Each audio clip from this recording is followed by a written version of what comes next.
त्रिशूल।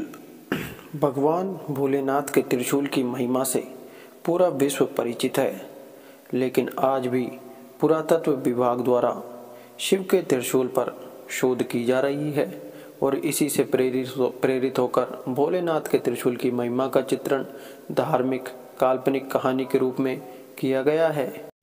मुझे पूरा विश्वास है कि यह कहानी आपको शिव के त्रिशूल की शक्तियों से अवगत कराएगी।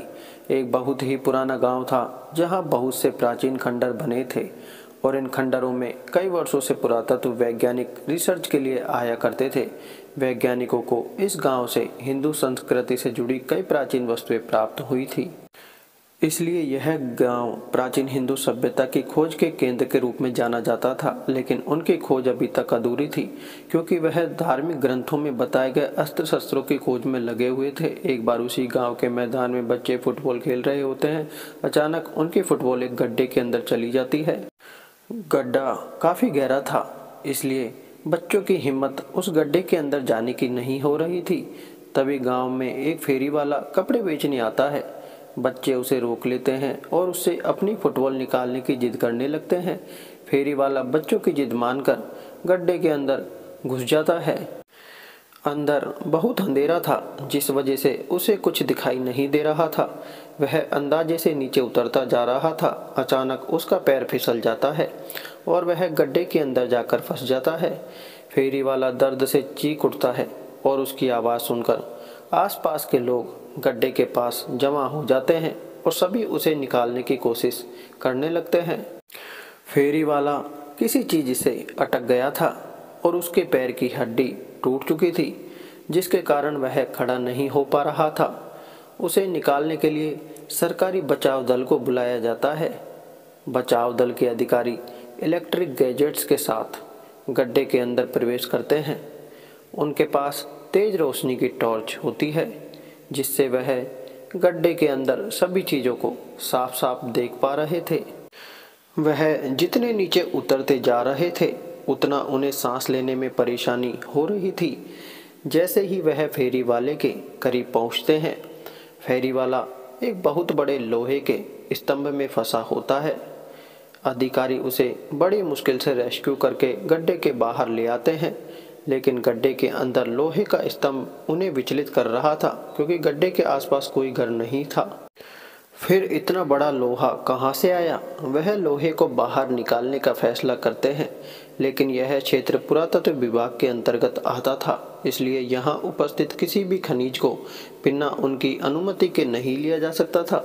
बचाव दल के अधिकारी पुरातत्व विभाग को बुलावा भेजते हैं और जैसे ही वह इस लोहे के स्तंभ की जांच करते हैं तो उनकी खुशी का ठिकाना नहीं होता, क्योंकि यह चीज लोहे से नहीं बल्कि अंतरिक्ष के ग्रहों में उपस्थित विभिन्न प्रकार की खगोलीय धातुओं से बना हुआ स्तंभ प्रतीत हो रहा था, जो कि पृथ्वी में इकलौता था। उस धातु के गहन अध्ययन से उन्हें इस बात का एहसास हो चुका था कि यह जरूर हिंदू संस्कृति से संबंधित कोई विशाल अस्त्र हो सकता है। स्तंभ का आकार बहुत विशाल था, जिसे निकालने के लिए बड़ी बड़ी मशीनें लगाई जाती हैं और स्तंभ को निकालने की जद्दोजहद शुरू हो जाती है। उस गड्ढे के आसपास हजारों की तादाद में लोग जमा हो जाते हैं। सभी उत्सुकता से गड्ढे की तरफ देख रहे थे। खनिज विभाग के अधिकारी पूरी मशक्कत के साथ स्तंभ को निकालने में लगे होते हैं। खुदाई करते हुए 38 घंटे गुजरते ही अचानक स्तंभ का आखिरी छोर इनके हाथ लग जाता है और जैसे ही हाइड्रोलिक मशीन की सहायता से स्तंभ को बाहर खींचा जाता है, वहां उपस्थित लोग जय भोलेनाथ के नारे लगाने लगते हैं, क्योंकि यह स्तंभ भोलेनाथ के त्रिशूल की तरह प्रतीत हो रहा था, जिसकी पुष्टि पुरातत्व वैज्ञानिकों द्वारा की जाती है। वैज्ञानिकों के हाथ में बहुत बड़ी सफलता लगती है, क्योंकि वह हिंदू संस्कृति के प्रतीकों का शोध कई वर्षों से कर रहे थे और उन्हें आज तक इतना बड़ा जीता जागता उदाहरण नहीं मिला था। लेकिन आज उनकी यह खोज पूरी हो चुकी थी। त्रिशूल को अनुसंधान केंद्र में ले जाया जाता है।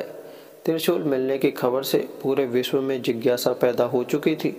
सभी जानना चाहते थे कि त्रिशूल वाकई भोलेनाथ का है या यह कोई सामान्य ढांचा है।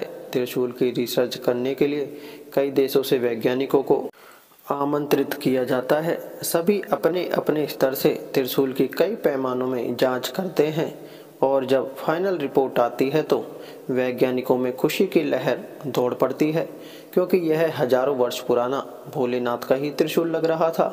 क्योंकि इससे जुड़ी जानकारियां इस बात को प्रमाणित कर रही थी कि यह पृथ्वी में उपस्थित किसी भी धातु से नहीं बना था, बल्कि अंतरिक्ष में उपस्थित विभिन्न प्रकार की चट्टानों के मिश्रण से इसका निर्माण हुआ था, जो कि अपने आप में अद्भुत अकल्पनीय था। वैज्ञानिक त्रिशूल मिलने की खुशियां मना रहे थे। अचानक प्राकृतिक वातावरण बदलने लगता है। गर्मी के मौसम में चारों तरफ जोरदार बारिश प्रारंभ हो जाती है। मौसम विभाग की जानकारी के अनुसार वर्षा अनिश्चित कारणों की वजह से प्रारंभ हुई थी, जिसके बारे में मौसम विभाग को कोई जानकारी नहीं लग रही थी। और तो और सैटेलाइट से भी बारिश से संबंधित कोई संकेत प्राप्त नहीं हो पा रहा था। वैज्ञानिकों में उथल पुथल मच चुकी थी, क्योंकि ऐसा पहली बार हुआ था कि प्राकृतिक घटनाओं का अवलोकन करने में उन्हें परेशानी हो रही थी। उन्हीं वैज्ञानिकों में एक ऐसे भारतीय वैज्ञानिक भी थे जो धार्मिक ग्रंथों की जानकारी रखते थे। तभी उन्हें अंदेशा होता है कि शायद इस त्रिशूल की वजह से मौसम का परिवर्तन हुआ है। वह सभी से कहते हैं, कहीं ऐसा तो नहीं कि यह त्रिशूल जिस जगह पर उपस्थित था उसी वजह से प्राकृतिक संतुलन बना हुआ था और हमने त्रिशूल को उसकी जगह से हटाकर इस संतुलन को बिगाड़ दिया। भारतीय वैज्ञानिक की वजह से त्रिशूल के बारे में बहुत सी जानकारियां इकट्ठा हुई थी, इसलिए सभी वैज्ञानिक इनकी इस बात को गंभीरता से लेते हैं और त्रिशूल को वापस उसी जगह ले जाने का फैसला करते हैं जहां से वह इसे निकाल कर लाए थे, और दोबारा मशीनों की मदद से त्रिशूल को उठाने का प्रयास किया जाता है। लेकिन त्रिशूल का वजन बढ़ चुका था और बड़ी बड़ी मशीनों से भी त्रिशूल को हिला पाना संभव नहीं हो पा रहा था। वैज्ञानिक चिंतित हो जाते हैं। उन्हें कुछ समझ में नहीं आ रहा था, क्योंकि यह त्रिशूल इन्हीं मशीनों की मदद से लाया गया था और अब यह हिलने का नाम नहीं ले रहा। तभी भारतीय वैज्ञानिक सलाह देते हैं कि त्रिशूल शक्ति का प्रतीक है और इसे यहाँ से हटाने के लिए भगवान भोलेनाथ का आह्वान करना होगा, तब शायद भोलेनाथ हमारी पुकार सुनेंगे। इसी पूजा को संपन्न करने के लिए एक पुरोहित बुलाए जाते हैं जो भोलेनाथ की संपूर्ण पूजा विधि का आयोजन करते हैं और इसी दौरान त्रिशूल अपने आप हिलने लगता है। उसे हिलता देख वैज्ञानिक हाइड्रोलिक मशीन से त्रिशूल को उठाने का आदेश देते हैं और अगले ही पल त्रिशूल एक पेड़ के पत्ते की तरह उठ जाता है। शिव की महिमा देखकर सभी वैज्ञानिक दंग रह जाते हैं। सभी हाथ जोड़ते हुए भोलेनाथ को प्रणाम करते हैं और जैसे ही त्रिशूल को गड्ढे में वापस प्रवेश करवाया जाता है, अचानक बारिश रुक जाती है। वैज्ञानिक अब समझ चुके थे कि हमें भी प्राकृतिक चीजों को बिना उनका स्थान परिवर्तन किए ही शोध करना होगा, अन्यथा इस पृथ्वी का अस्तित्व ही नहीं रहेगा। और इसी के साथ शिव के रहस्यमय त्रिशूल का किस्सा खत्म हो जाता है। ये कहानी अच्छी लगी हो और आप भी महादेव के भक्त हो तो वीडियो को लाइक करके, चैनल को सब्सक्राइब करके बेल आइकन जरूर दबाएं। धन्यवाद। हर हर महादेव।